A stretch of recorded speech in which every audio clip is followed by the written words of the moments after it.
여기는 평양시 중구역 대덕문동. 평양의 자랑인 대동강 기슭에 우뚝 솟아있는 대덕문. 그 옆에 평양정이 있습니다.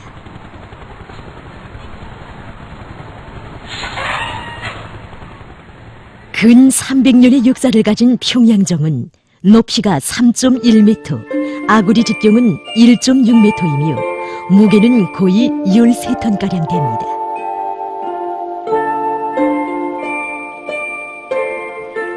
원래 대덕문 우층 다락에 걸려있던 평양정은 1714년 평양성 북성을 고쳐 싸울 때 그것에 옮겨 달았다가 그 후 화재로 깨어져 1726년에 다시 조조했다고 합니다.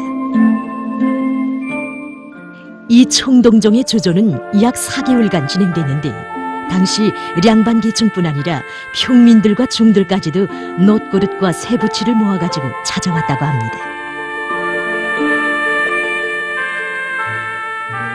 정곤년에 새겨져 있는 이 글들은 그때의 조조 경위와 거기에 기여한 사람들의 벼슬과 이름들입니다. 또한 평양정에는 여러 불상들과 함께 각이한 형태의 무늬들로 장식되어 있는데 이것은 당시의 시대상과 우리 선조들의 주조 기술을 보여주고 있습니다.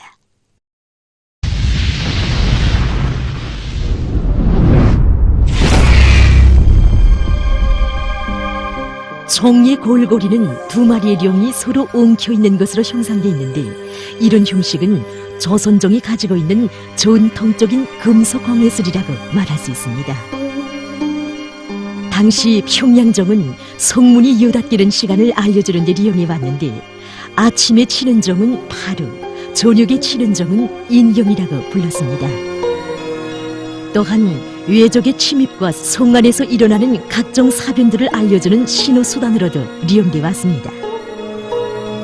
특히 한 해가 종으로 가는 섣달 금음날 밤이면 의뢰이 울려 퍼지는 평양 정소리는 새해를 맞는 평양성 사람들에게 많은 정서적 의미를 더해주었다고 합니다.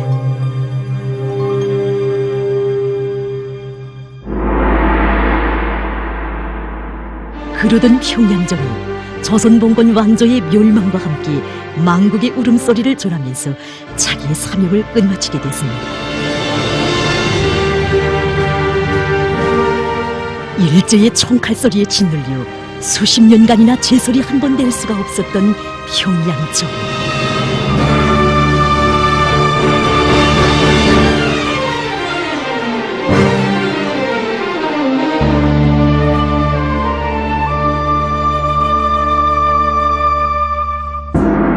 그 평양정이 자기의 소리를 되찾을 수 있은 것은 나라가 해방된 해인 1945년 12월 31일이었습니다.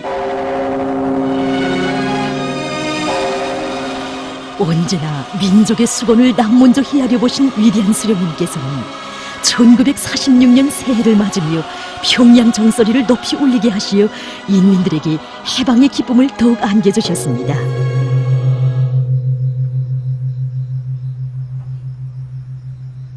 지금도 평양정은 우리 당의 민족유산 보호 정책에 의해서 자기 모습 그대로 보존되어 수많은 인민들이 즐겨 찾는 것으로 되고 있습니다.